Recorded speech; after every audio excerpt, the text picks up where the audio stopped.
दोस्तों, ये कहानी मेरी और मेरी भाभी की बहन कीर्ति की है। मेरा नाम राज है और मेरी उम्र 21 साल है।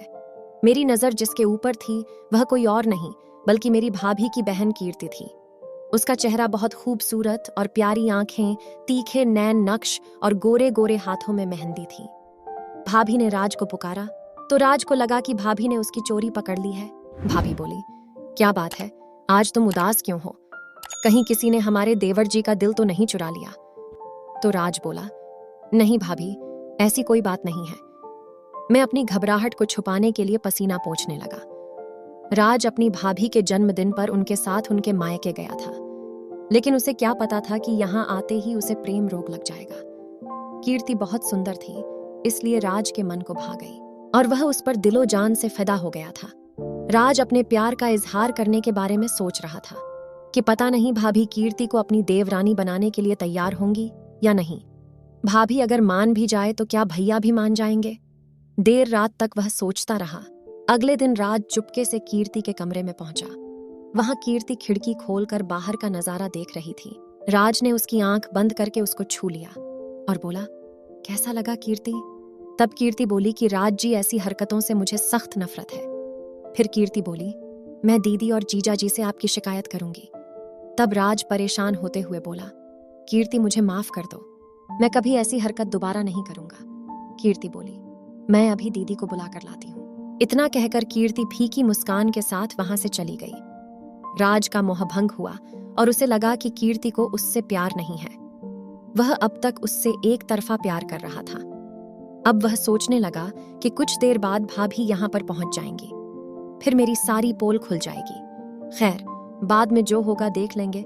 ये सब सोचकर उसने कीर्ति के नाम एक खत लिखकर उसके तकिए के नीचे रख दिया और अपने घर की तरफ चला गया। जब कीर्ति काफी समय के बाद चाय लेकर कमरे में पहुंची तो उसका दिल धक धक करने लगा और एक अनजान सी हलचल उसके मन को बेचैन कर रही थी कि आखिर राज कहाँ चला गया। तभी उसकी नजर तकिए के नीचे दबे कागज पर गई तो वो उसे उठाकर पढ़ने लगी।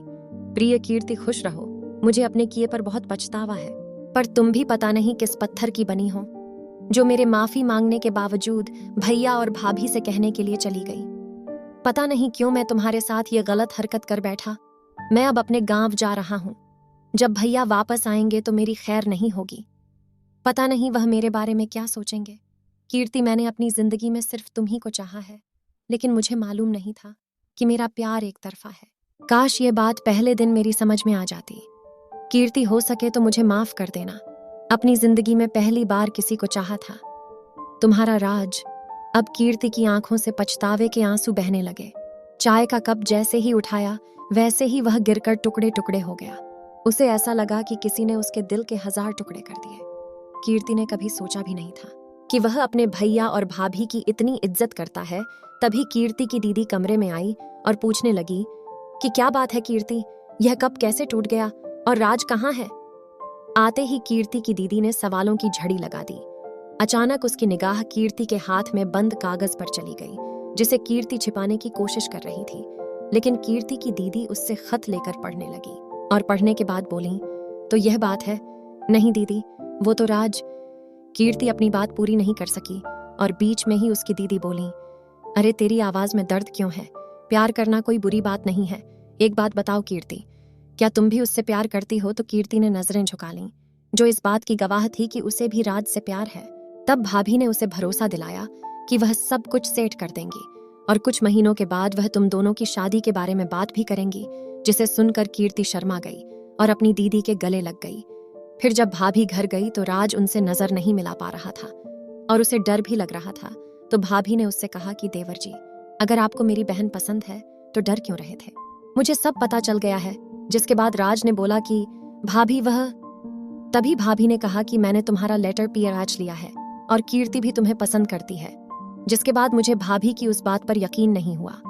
फिर भाभी ने कहा कि तुम दोनों टेंशन ना लो, मैं सही समय देखकर तुम दोनों की शादी की बातें घर में चलाऊंगी।